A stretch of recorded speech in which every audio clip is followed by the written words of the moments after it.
नमस्कार सोलापूरकर. मी माझा Solapur news channel मध्ये आपलं सर्वांचं स्वागत करत आहे. आता आपण एक अतिशय महत्वाची मुलाखत घेणार आहोत.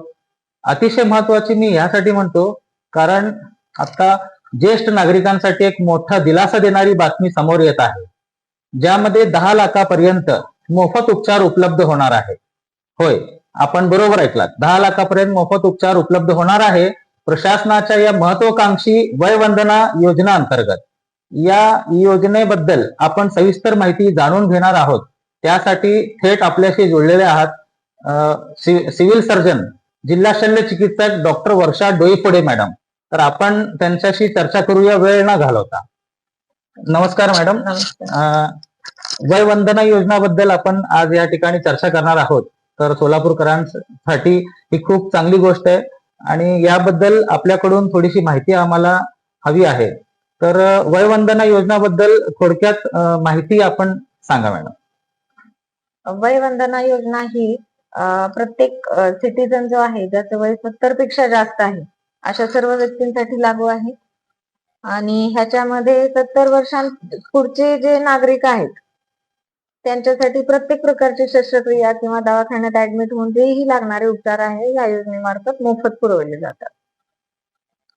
अच्छा, तर मॅडम मला सांगा, बऱ्याच ठिकाणी आपल्याला बघायला मिळतो की बऱ्याच ठिकाणी जे 70 वर्षापुढील जे व्यक्ती आहेत ते कदाचित गव्हर्नमेंट सर्वंट पण असू शकतात, ते पेन्शन धारक असू शकतात आणि त्यांचे मुलं सक्षम नसतील, तर त्यांच्यासाठी सुद्धा ही योजनाचा लाभ घेता येईल का त्यांनी सुद्धा? ही योजना जी आहे ती प्रत्येक 70 वर्षाच्या वरची व्यक्ती, स्त्री असू द्या, पुरुष असू द्या, पेन्शन धारक असू द्या, त्यांची मुलं सक्षम असू द्या नसू द्या, त्या प्रत्येक व्यक्तीसाठी ही लागू आहे. अच्छा, खूप छान. आणि दुसरा प्रश्न असा होता मॅडम की या वयवंदना योजनेमध्ये कुठल्या प्रकारच्या आजार समाविष्ट आहेत? कारण आजकाल बघण्यात येतं की बऱ्याच काही योजनेअंतर्गत किंवा इन्शुरन्स अंतर्गत असं सांगण्यात येतं की अरे कॅन्सर हा आजार ह्याच्यामध्ये मोडत नाही, अरे प्रोस्टेट ग्लँडचं ऑपरेशन ह्याच्यामध्ये येत नाही. तर असं काही बंधन आहे का आजारांचा या योजनेमध्ये? या वयवंदना योजनेमध्ये तसं कुठल्याही प्रकारचं बंधन नाही. आपण आता जे बघतोय आयुष्यमान भारत मिशन योजनेअंतर्गत 2399 प्रकारचे आजार ह्याच्यामध्ये इन्क्लूड केले गेलेले आहेत, central government plus government of Maharashtra मार्फत. तर या 2399 मध्ये बऱ्यापैकी आजार कव्हर झालेले असतात. आता जे सिनियर सिटीजन्स आहेत त्यांच्यामध्ये मेजॉरिटी येणारे प्रॉब्लेम जे असतात ते हार्ट रिलेटेड, हृदयाशी निगडीत असणाऱ्या समस्या. मग त्यांना अँजिओप्लास्टी लागू शकते किंवा बायपास सर्जरी सुद्धा लागू शकतात. त्याच्यानंतर 2 नंबरला आपल्याला सगळ्यांना भेडसावणारा प्रश्न जो आहे कॅन्सर. कॅन्सरला त्याचं आता वयाचं बंधन आपण आपल्याला सगळ्यांना लक्षात येते की तसं काही राहिलेलं नाही. मात्र काही एज रिलेटेड काही गोष्टी असतात, त्याच्यामध्ये कॅन्सर एक प्रामुख्याने आढळतो. त्याच्यानंतर प्रोस्टेट ही ग्रंथी असते, म्हणजे प्रत्येक पुरुष साईडला ही ग्रंथी ऑलरेडी असते, पण वयानुसार त्याची साईज वाढत जाते. त्याचेही उपचार ह्या योजनेमध्ये कारण अगदी 70 वयाच्या नंतर प्रोस्टेट ग्लँडचे प्रॉब्लेम खूप बघण्यात येतात मॅडम मेल्स मध्ये. येस, तर ते सर्व आजार त्यामध्ये समाविष्ट आहेत, कव्हर केले गेलेले आहेत. तसेच काही श्वसनाचे आजार असतात, काही लोक क्रॉनिक स्मोकर असतात किंवा व्यसनी असतात, ह्यांच्यामध्येही ज्या आरोग्याशी रिलेटेड समस्या उद्भवतात त्या सगळ्यांना ह्याच्यामध्ये उपचार केला जातो. तसेच अजून महत्वाचं सांगावं असं वाटेल की ज्या ब्रेन रिलेटेड गोष्टी आहेत, म्हणजे आता वयानुसार बऱ्याचशा लोकांना बीपी, हायपरटेन्शन असते, शुगर असते, मग कधी कधी मेंदूमध्ये रक्तस्राव होणे किंवा रक्तवाहिनी ब्लॉक होऊन पुढे जाणारा जो रक्त पुरवठा असतो तो थांबतो, अशा वेळी त्याला पॅरालिसिस होणे, ब्रेन मध्ये इम्पॅक्ट होऊन ज्या होणाऱ्या गोष्टी असतात त्याचेही उपचार ह्याच्यामध्ये, म्हणजे ब्रेन सर्जरी सुद्धा ह्याच्यामध्ये कव्हर होते. अच्छा अच्छा. यामध्ये मॅडम हॉस्पिटलचं असं काही आहे का की ठराविक हॉस्पिटल्स आहेत का, म्हणजे प्रत्येक हॉस्पिटलला तुम्ही जाऊन करू शकता पेशंट, की असं काही ठराविक हॉस्पिटल नेमून दिलेले आहेत? तसं नाही आहे ऍक्च्युली. सगळे गव्हर्नमेंट हॉस्पिटल तर ह्या योजनेमध्ये इन्क्लुडेड आहेत. अच्छा, पण गव्हर्नमेंट साईडला सगळ्या सर्जरीज होणं थोडस म्हणजे अवेलेबिलिटी कशी आहे स्पेशालिस्टची, सुपर स्पेशालिस्टची, त्याच्यावर अवलंबून असते.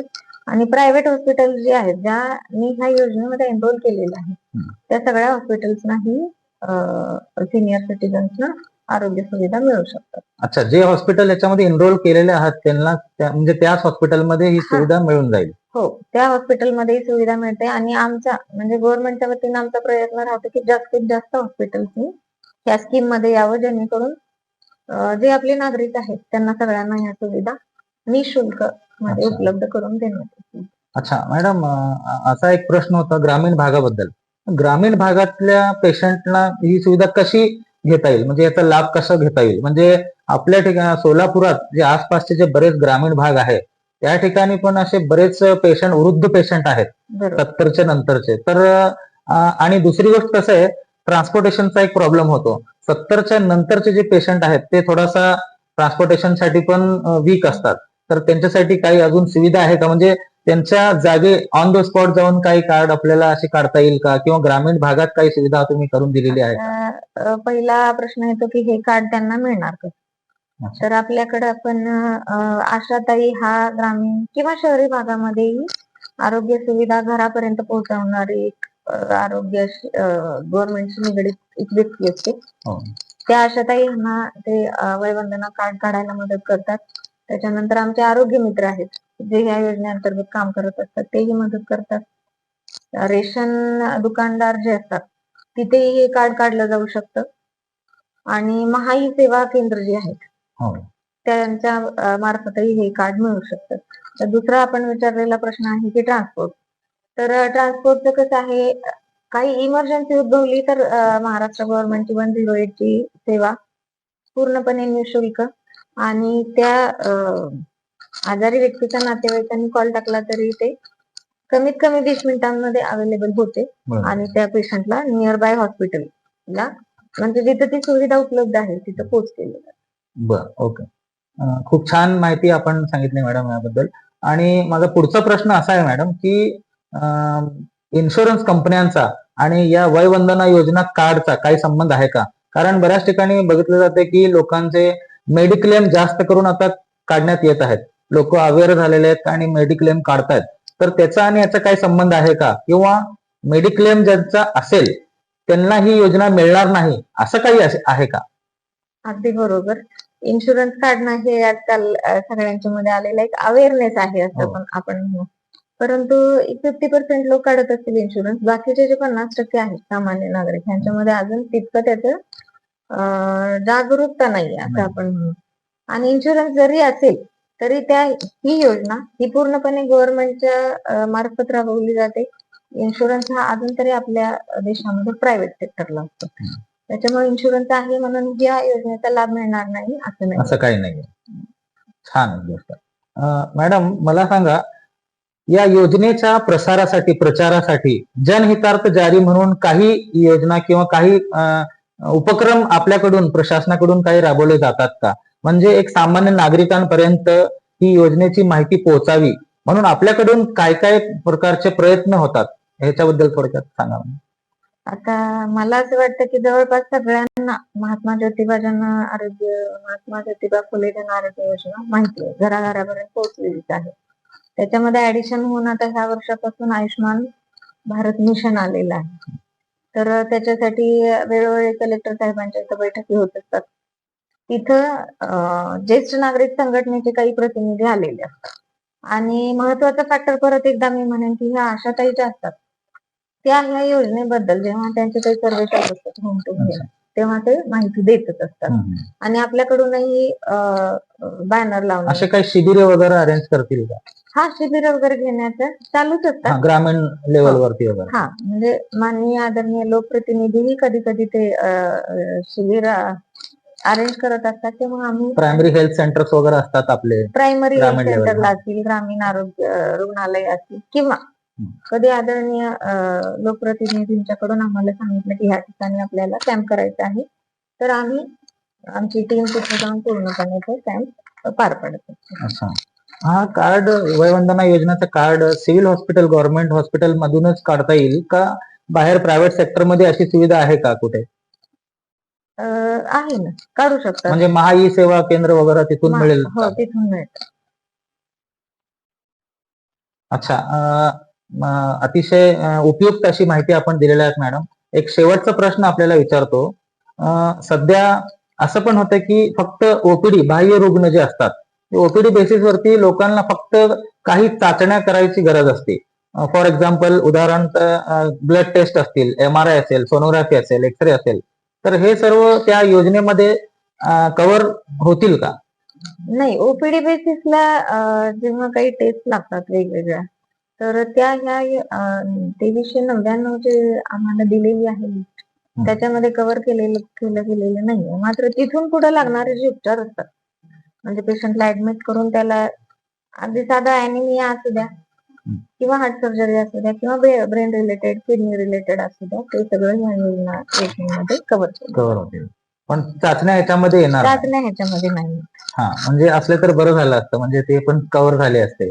काहीतरी लिमिट वगैरे ठेवून ते कव्हर झाले असते योजना. नाही, कधी कधी कसं होतं की काही सिरियस इलनेस आजार घेऊन पेशंट ऍडमिट झाला तर त्या चाचणी त्याच्यामध्ये इन्क्लुडेड आहे. हा हा, ऍडमिट झाल्यानंतर. ऍडमिट झाल्यानंतर. अच्छा. सोलापूरच्या जनतेस आमच्या चॅनलच्या माध्यमातून आपण काय आवाहन कराल मॅडम, थोडक्यात सांगा.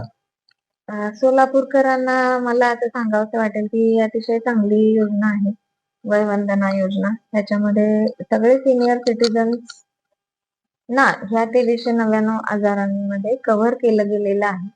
तरी आपण बाकी हेल्थ इन्शुरन्सच्या वगैरे ह्याच्यामध्ये न पडता आपण ह्या योजनेचा लाभ घ्यावा.